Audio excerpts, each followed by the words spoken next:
Welcome जी welcome once again. Business commercial knowledge का chapter number 2 हम कवर कर रहे हैं। उस चैप्टर नंबर 2 में जो हमारा फर्स्ट वीडियो था वो आपके टिल द टॉपिक नंबर 2.5 तक था। अभी हम स्टार्ट करने वाले हैं टॉपिक नंबर 6 एंड ऑनवर्ड्स की। ठीक है, तो चलिए बात करते हैं इस टॉपिक की। देखो भाई, इस टॉपिक में चीज़ें किस तरीके से मेंशन है। ठीक है, टॉपिक क्या कहता है, इन्वामेंटल इन्फ्लुएंस ऑन बिजनेस। ठीक है, मतलब इन्वामेंट का बिज़नेस पे क्या इन्फ्लुएंस है, या फिर किस तरीके से जो हमारा इन्वामेंट है, बिज़नेस का जो इन्वामेंट है वो बिज़नेस को अफेक्ट करता है। ठीक है, जैसा कि इस चैप्टर के शुरुआत से मैं आपको बोलते आ रहा हूँ कि एक ही चीज़ को बार बार रिपीट कर रहे हैं, तो यहाँ पे भी आपको समझ में आ रहा होगा।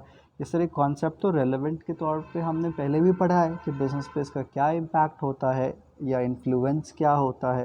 ठीक है, तो भैया यहाँ पे फिर से पढ़ लेते हैं। और देखो यहाँ पे सारी चीज़ें एकदम रिपीट कर रही हैं, आप ध्यान से समझो। देखो भाई, कहता है कि जितने भी लिविंग क्रिएचर्स हैं, इंसान को भी इसमें जोड़ लो, इन्वामेंट के बिना रह नहीं सकते हैं। मतलब इन्वामेंट इंपॉर्टेंट है, पहले भी हमें बताया गया कि इन्वामेंट इंपॉर्टेंट है। ठीक है, apart from the natural environment of humans, जिसमें family, friends, peers, neighbours and society आती है। ठीक है, इसमें मैन मेड स्ट्रक्चर भी आता है, हमारी बिल्डिंग है, फर्नीचर है, रोड है, अदर फिजिकल इंफ्रास्ट्रक्चर है। विच मीन्स जो हमारा इन्वामेंट है, एक इंसान का इन्वामेंट है, उसमें बायोटिक और एबायोटिक दोनों कंपोनेंट्स एक साथ रहते हैं। ठीक है, अब यहाँ पे आगे कहता है कि जिस तरीके से एक ह्यूमन, ठीक है, वैक्यूम में नहीं रह सकता, ठीक उसी तरीके से बिजनेसेस भी जो हैं, जो व्यापार हैं, जो धंधा पानी है, जो इंडस्ट्री है, वो भी कम्प्लीटली आइसोलेटेड नहीं हो सकता। मतलब वो एकदम अकेला नहीं हो सकता कि उस पर किसी का इफ़ेक्ट ना हो, इम्पैक्ट ना हो। भैया जी, होता ही होता है, पहले भी हमने इस पॉइंट को बता रखा है आपको। ठीक है, इसलिए कहा जाता है जो बिजनेसेस हैं functions within a whole gambit of relevant environment and have to negotiate their way through it. The extent to which the business thrives depends on the manner in which it interacts with its environment. तो फिर से वही बात है, अगर मैं इसकी आपको समरी बता दूं तो सिंपल सी चीज़ है, जो बिज़नेस है वो आइसोलेशन में नहीं रह सकता है, वैक्यूम में नहीं रह सकता है। आसपास उसके बहुत सारे इन्फ्लुएंसेस हैं, फैक्टर्स हैं जो काम करते हैं, कंडीशंस हैं। ठीक है, जिसका अफेक्ट या फिर जिसका इन्फ्लुएंस उस बिज़नेस पे पड़ता ही पड़ता है। एग्ज़ाम्पल के तौर पे कैडबरी का एग्ज़ाम्पल आपके सामने दिया गया है कि कैडबरी का कभी शुरुआती दौर में अगर हम देखेंगे इंडियन मार्केट में जब आया था, तो उसके बाद के कुछ फेजेस में जो कैडबरी के जो चॉकलेट्स होते थे उसमें एक तरीके से कीड़े निकलने लगे थे। ठीक है, जिसके बहुत सारे कंप्लेन हुई, क्वालिटी पे ऑब्जेक्शन हुआ, सेल्स बहुत ज़्यादा गिर गई, इंटरनेशनल मार्केट में भी इसका इम्पैक्ट देखने को पड़ा। ठीक है, जो रेगुलेटरी अथॉरिटीज़ थे, बहुत सारे केसेस भी फाइल हुए, तो इसका प्रोडक्शन भी कुछ दिन के लिए रोक दिया गया, हॉल्ट कर दिया गया। ठीक है, फिर यहाँ पे कैडबरी ने अपने आप को रिवाइव करने के लिए क्वालिटी इंस्पेक्शन किया, पैकेजिंग पे बड़ा काम किया। यहाँ पे कैडबरी में देखते हो, कैडबरी की पैकेजिंग का जो लेवल होता है उसके प्रोडक्ट के अकॉर्डिंग बदलते जाता है। जो कम वाले वैल्यू के प्रोडक्ट होते हैं 5, उसमें सिंगल लेयर होता है, जो उससे ऊपर जाते हैं डबल लेयर, फिर उससे ऊपर जाते हैं ट्रिपल लेयर। तो इस तरीके से कैडबरी का जो आसपास का सिचुएशन था उसके अकॉर्डिंग कैडबरी ने अपने आप को ढाला। जो प्रॉब्लम हुई उस प्रॉब्लम को कैडबरी ने क्या करा, टैकल आउट करा, जो कि बहुत ज़्यादा ज़रूरी हो जाता है। तो इसीलिए याद रख लीजिए कि जैसे यहाँ पे लेसन लर्न की बात करें कि क्या क्या कैडबरी को लेसन मिला, तो कैडबरी का ये लेसन था कि भाई जो चॉकलेट में वॉर्म्स आए थे, जो कीड़े आए थे, जो कंप्लेन आया था, उस कंप्लेन को उसने मतलब एक तरीके से हल्के में नहीं लिया, रिजेक्ट नहीं किया, उस कंप्लेन को उसने एंटरटेन किया। ठीक है, उस कंप्लेन से वो सीखा, वक्त रहते ही उसने अपनी पैकेजिंग में बदलाव किया और एक रिकॉर्ड तक उसने बनाया। ठीक है, साथ ही साथ यहाँ पे कहते हैं managing the crisis at the company properly and keeping employ morale high. मतलब बहुत बार ऐसा होता है ना कि अगर आपके यहाँ प्रॉब्लम चल रही है तो आपके आसपास के जो लोग होते हैं उनका मोरल थोड़ा सा डाउन हो जाता है, वो डीमोटिवेट हो जाते हैं। तो कैडबरी ने अपने एम्प्लॉय के मोरल को हाई करा ताकि जब उसके अच्छे एम्प्लॉयज़ हैं वो ऑर्गेनाइजेशन को छोड़ के ना जाएं, और एक अच्छे एड कैंपेन से उसने बाज़ार में फिर से वापसी की। फिर से वही बात होगी कि देखो बिज़नेस का अच्छा खासा इन्वायरमेंट का अच्छा खासा इन्फ्लुएंस होता है किसी भी बिज़नेस पे, और ध्यान से इन चीज़ों को फिगर आउट करके हमें आगे बढ़ना चाहिए, हमें इतना लाइटली भी नहीं लेना चाहिए। ठीक है, नेक्स्ट पॉइंट कहता है business functions as a part of broader environment. देखो भाई, इन्वायरमेंट एक बहुत बड़ा हिस्सा है जिसके अंदर बिजनेस के बहुत सारे फंक्शंस क्या किए जाते हैं, परफॉर्म किए जाते हैं। ठीक है, जैसे यहाँ पे कहता है कि जो इनपुट्स होता है बिज़नेस का वो ह्यूमन के फॉर्म में होता है, फिज़िकल, फिनेंशियल और अदर रिलेटेड रिसोर्सेज होते हैं जो कि हम इन्वायरमेंट से लेते हैं और एज अ इनपुट के तौर पे हम बिज़नेस में यूज़ करते हैं। ठीक है, बिज़नेस इन्हीं रिसोर्सेज को मल्टीपल फॉर्म में कन्वर्ट करता है, प्रोसेस करके आउटपुट में कन्वर्ट करता है जो कि प्रोडक्टिव सर्विसेज के नाम से जाने जाते हैं। उसके बाद इसको एक्सचेंज किया जाता है, एक जगह से दूसरी जगह पहुंचाया जाता है जिसको हम कंज्यूमर्स या कस्टमर्स के नाम से भी जानते हैं। और इस एक्सचेंज के प्रोसेस में हमारे को कुछ फ़ायदा भी होता है, इसको आप प्रॉफिट कहें, रेपुटेशन कहें, अच्छी पब्लिक इमेज कहें, सो एंड सो फोर्थ, जो भी आपको कहना है कहें। ठीक है, which could be stored and use for the future development and growth. तो ऑब्वियसली बात है, धंधा पानी करोगे प्रॉफिट हो तो सारा प्रॉफिट तो आप यूज़ नहीं कर जाओगे, आप प्रॉफिट को री इन्वेस्ट भी करते हो। अभी याद रख लीजिएगा कि अलग अलग ऑर्गेनाइजेशंस अलग अलग तरीके अपनाते हैं, अलग अलग मेथड्स अपनाते हैं इन चीज़ों को एग्जीक्यूट करने के लिए।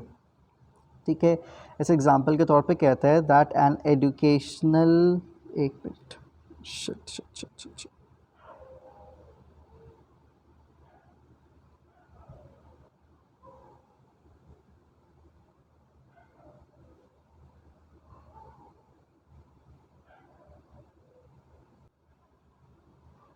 हाँ जी, तो आपके सामने एग्जाम्पल की बात आती है कि जो एक एजुकेशनल इंस्टीट्यूशन है वो प्रोड्यूस करता है एक लिटरेट पीपल। ठीक है, देखो भैया, यहाँ पे भी बड़ी महानता है इनकी कि ऐसे ये एजुकेशन को ना, अगर मैं आपको बताऊं तो ये बिज़नेस में काउंट नहीं करते हैं, कोचिंग इंडस्ट्री को बस बिज़नेस में काउंट कर लिया जाता है। ठीक है, तो यहाँ पे अलग अलग आउटपुट की बात कर रहे हैं कि जो हमारा एजुकेशन सिस्टम है वो एक सामान तैयार करता है जिसका एक साक्षर व्यक्ति, लिटरेट पीपल नाम होता है। वाह वाह, बहुत अच्छी बात है। ठीक है, next, a hospital provides health and medical service. ठीक है, ऑर्गेनाइजेशन जो कि डिपेंड होते हैं एक्सटर्नल इन्वायरमेंट पे अपने इनपुट्स के लिए, required by them and for disposing of their outputs in mutually beneficial manner. The input-output exchange activity is a continuous process and calls for an active interaction with external environment. देखो भाई, overall बात यहाँ पे सीधी है कि जो business का जो फंक्शन है वो एक इन्वायरमेंट का ही हिस्सा है। ठीक है, वहाँ पे मल्टीपल एक्टिविटीज़ हो सकती हैं, कोई भी एक्टिविटी हो आपकी इन्वायरमेंट का हिस्सा है। इनपुट आउटपुट का रिलेशन है, कहाँ से लेगा इनपुट बिजनेस, इन्वायरमेंट से ही लेगा। आउटपुट भी कहाँ देगा, इन्वायरमेंट को ही आउटपुट देगा। तो ये बेसिक्स ऑफ फंडा यहाँ पे इस टॉपिक में आपको बताने की कोशिश की जा रही है। ठीक है, नेक्स्ट, इन्वायरमेंटल इन्फ्लुएंस को समझने का फ्रेमवर्क क्या हो सकता है, इस टॉपिक में आपको ये समझाया जाएगा। ठीक है, सबसे पहले आपको एक नॉर्मल व्यू डालना होता है, आपको देखना होता है कि हाँ जी आखिर चल क्या रहा है। ठीक है, मल्टीपल न्यूज़ डेटाज आप गैदर करते हो। ठीक है, तो इसलिए सबसे पहले कहता है it is useful to take a initial view of the nature of organisations environment in term of how uncertain it is. ठीक है, मतलब जो भी ऑर्गेनाइजेशन, जो भी कंपनी, जो भी बिजनेस है, उसके इन्वायरमेंट पे आप नज़र डालिए, कितना अनसर्टेनिटी है, कितना कॉम्प्लेक्सिटी है, कितना डायनामिज्म एडेड है। ठीक है, स्टैटिक है या स्टैटिक नहीं है, मतलब कब तक स्टेबल होता है, क्या क्या चेंजेस हो रहे हैं, इन चेंजेस के क्या साइन हैं, इन सारी चीज़ों को आपको सिंपली एक बार व्यू आउट करना पड़ता है, आपको देखना पड़ता है। ठीक है, उसके बाद क्या करना पड़ता है, तो उसके बाद उन सभी फैक्टर्स का, उन सभी फोर्सेस का आपको इन्फ्लुएंस चेक करना होता है कि भाई बिजनेस पे उसका क्या फ़र्क होगा। ठीक है, आई कहता है here the aim is to identify which of the many different environmental influences are likely to affect the organisation. जैसे पहला अगर आप देखोगे तो बहुत सारे फैक्टर्स होंगे, बहुत सारे फोर्सेस होंगे, बस उन फैक्टर्स फोर्सेस को जानना है, समझना है। ठीक है, उसके बाद उन फैक्टर फोर्सेस की डीप स्टडी करनी है जिनका एक तरीके से इम्पैक्ट होगा या इन्फ्लुएंस होगा आपके अपने बिजनेस पे। सारे का तो नहीं होगा, ठीक है, जितने का होगा उतने का आप इन्फ्लुएंस देखोगे, इफ़ेक्ट्स जानने की कोशिश करोगे कि अगर वो चीज़ होती है, अगर हमारा बिज़नेस इस तरीके से रिएक्ट करता है या फिर उस तरीके से रिएक्ट करता है तो क्या क्या इफ़ेक्ट हो सकते हैं, क्या क्या पॉसिबल इफ़ेक्ट हो सकते हैं, ये जानोगे, ठीक है। एंड देन फाइनल स्टेप आपका क्या होगा? फाइनल स्टेप ये होगा कि उन सारे इफ़ेक्ट या रेपरकशंस को जानने के बाद अब आप डिसाइड करोगे, अब आप क्या करोगे, एक स्टेप लोगे ताकि हम अगर कोई अपॉर्चुनिटी है तो उसका इस्तेमाल कर सके और कुछ नुकसान होने वाला है तो उसको हम क्या कर सके, बचा सके।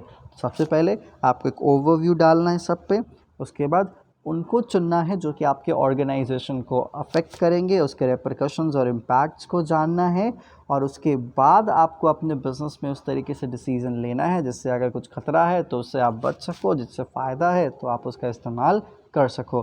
तो यह है इन्वायरमेंटल इन्फ्लुएंस को समझने का एक प्रॉपर प्रोसेस, प्रोसीजर, फ्रेमवर्क, जो भी कहना है आप कह लीजिए। बाकी इसमें जो चीज़ें हैं डिफ़ाइन की गई हैं तो आप एक बार पढ़ लीजिएगा, ज़्यादा इसमें और कुछ खास है नहीं।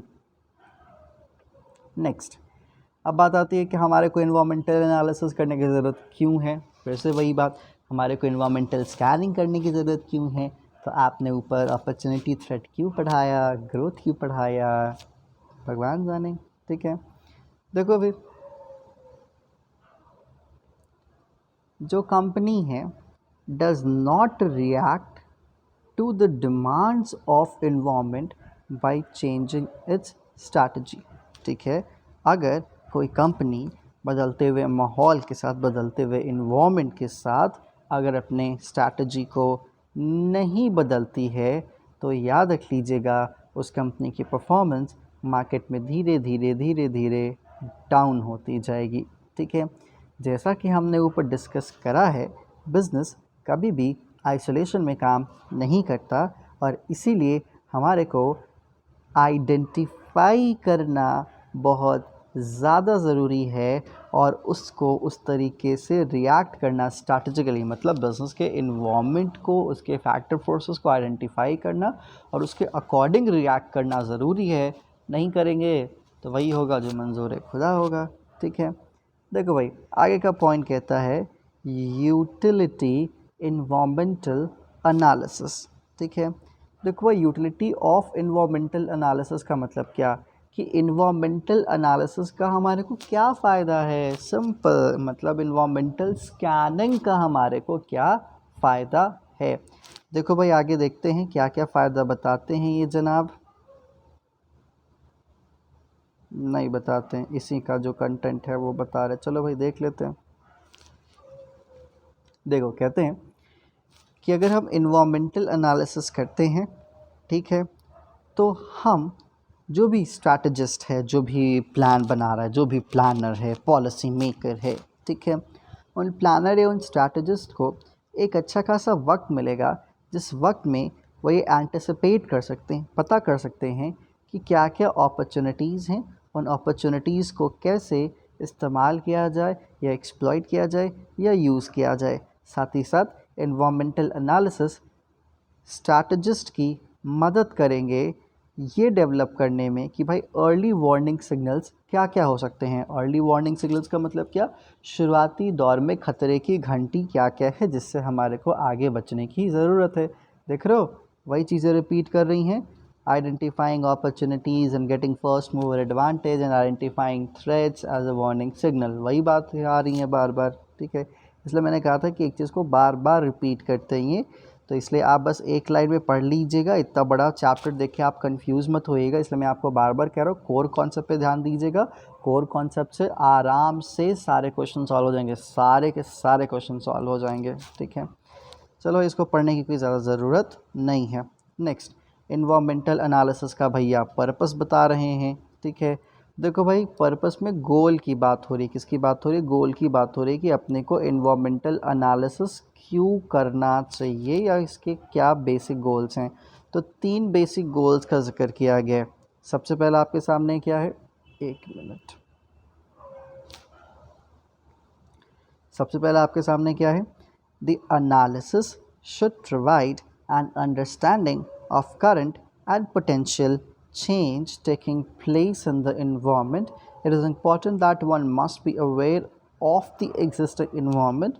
At the same time, one must have long term perspective about the future too. देखो भाई, सबसे पहला गोल इन्वामेंटल एनालिसिस हम क्यों करेंगे? तो इन्वामेंटल एनालिसिस हम इसलिए करेंगे सर, ताकि हमारे को अभी के चेंजेस और फ्यूचर में होने वाले चेंजेस का पता चल सके। ठीक है सर, पता करके क्या करेंगे? तो पता करके हम अपना फ्यूचर सिक्योर कर सकते हैं, एक लॉन्ग टर्म पर्सपेक्टिव तैयार कर सकते हैं। सिंपल। दूसरा पॉइंट क्या कहता है कि जो इन्वामेंटल एनालिसिस है वो स्ट्रैटेजिक डिसीजन बनाने में काफ़ी मदद करता है। स्ट्रैटेजिक डिसीजन का मतलब क्या होता है कि कब किस तरीके से आपको बिहेव करना है, कहाँ पे आपको यस कहना है, कहाँ पे आपको नो करना, कहाँ पे रिसोर्सेज डिप्लॉय करने हैं, कहाँ पे रिसोर्सेज डिप्लॉय नहीं करने हैं। ये सारी चीज़ें स्ट्रैटेजिक डिसीजन मेकिंग, मतलब डिसीजन मेकिंग के प्रोसेस में आप एक कॉम्प्रहेंसिव अप्रोच रखते हो, एक साइंटिफिक टेम्परामेंट रखते हो। ठीक है, तो जो इन्वामेंटल एनालिसिस है वो साइंटिफिक या फिर स्ट्रैटेजिक डिसीजन मेकिंग में आपको बहुत सारे डेटाज अवेलेबल करवाती है, जिस पे आपका बिजनेस क्या होता है, बेस्ड होता है। ठीक है, क्योंकि सिंपली डेटा का कलेक्शन तो काफ़ी नहीं है ना, उस डेटा का इस्तेमाल करना प्लानिंग और पॉलिसी फॉर्मुलेशन में ये सबसे ज़्यादा ज़रूरी हो जाता है।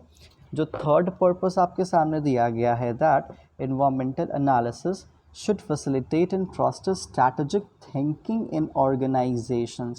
Typically जो rich source of ideas होते हैं, जो understanding होते हैं in the context within which firm operate, it should challenge, याद रख लीजिएगा, it should challenge the current wisdom by bringing fresh viewpoints into the organization.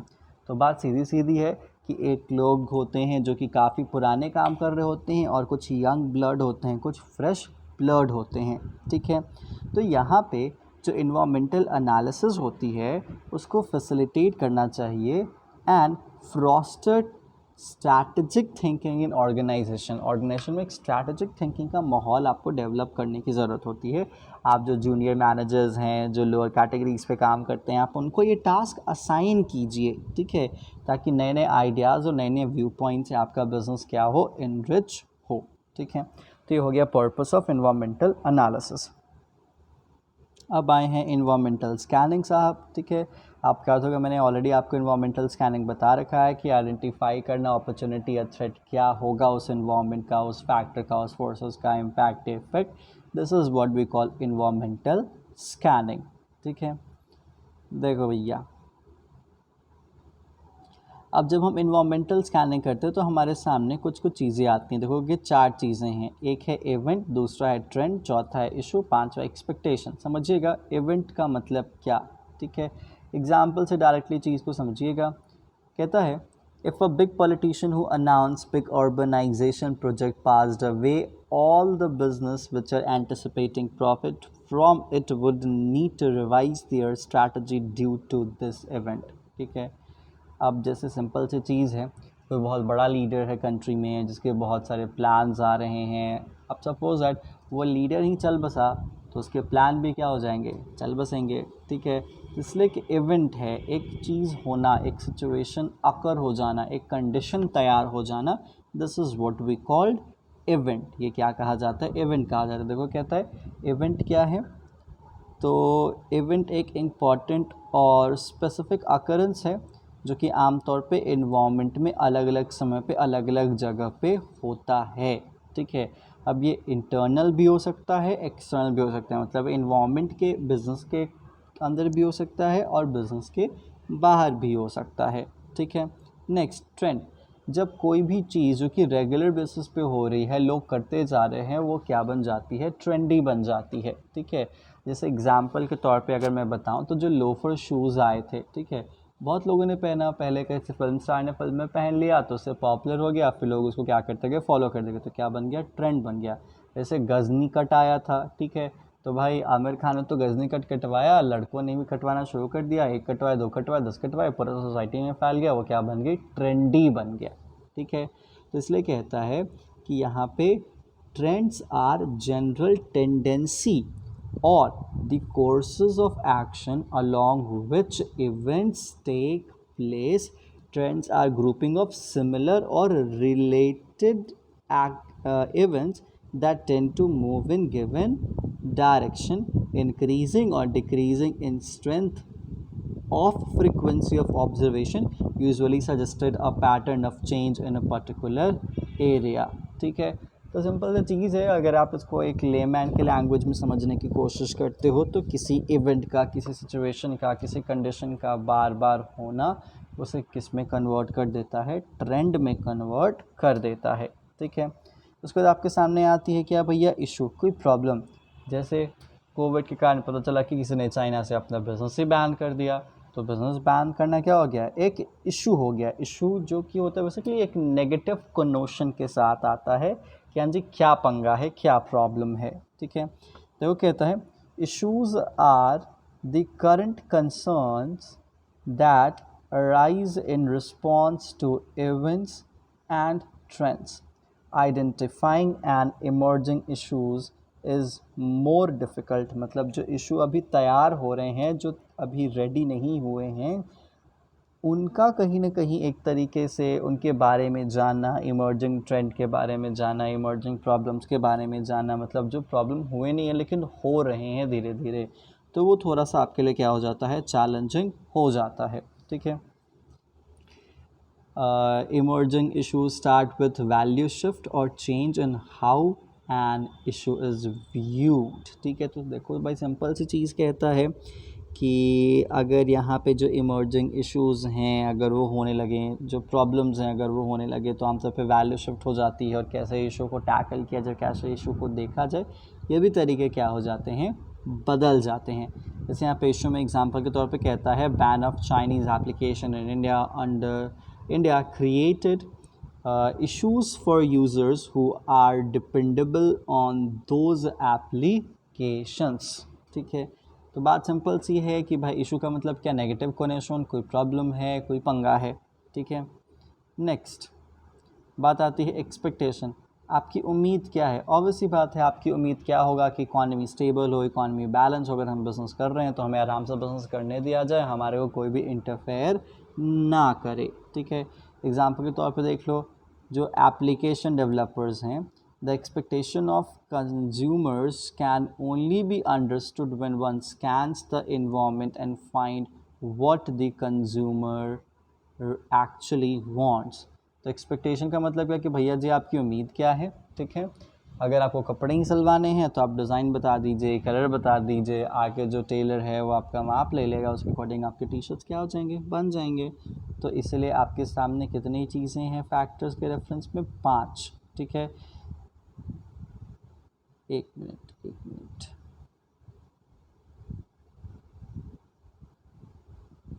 हाँ, एनवायरमेंटल स्कैनिंग के रेफरेंस में आपके सामने फैक्टर्स थे, करेंटली सही था, में फैक्टर्स थे 5। First is event, second is trend, third is issue and fourth is expectation. Event का मतलब क्या, किसी एक सिचुएशन का हो जाना। ट्रेंड का मतलब क्या, किसी एक इवेंट का बार बार कंटिन्यूसली आकरेंस होना और लोगों का उसे फॉलो करना। ठीक है, इशू का मतलब क्या, नेगेटिव कोनोशन के साथ आता है, कोई प्रॉब्लम, कोई झगड़ा एंड ऑल, ये सब आपके इशू के कैरेक्टर में काउंट किए जाते हैं। And at last expectation, that's called उम्मीद। ठीक है, कि सबकी अपनी अपनी उम्मीद होती है, बिज़नेस की भी उम्मीद होती है कस्टमर से और कस्टमर की भी उम्मीद होती है बिज़नेस से।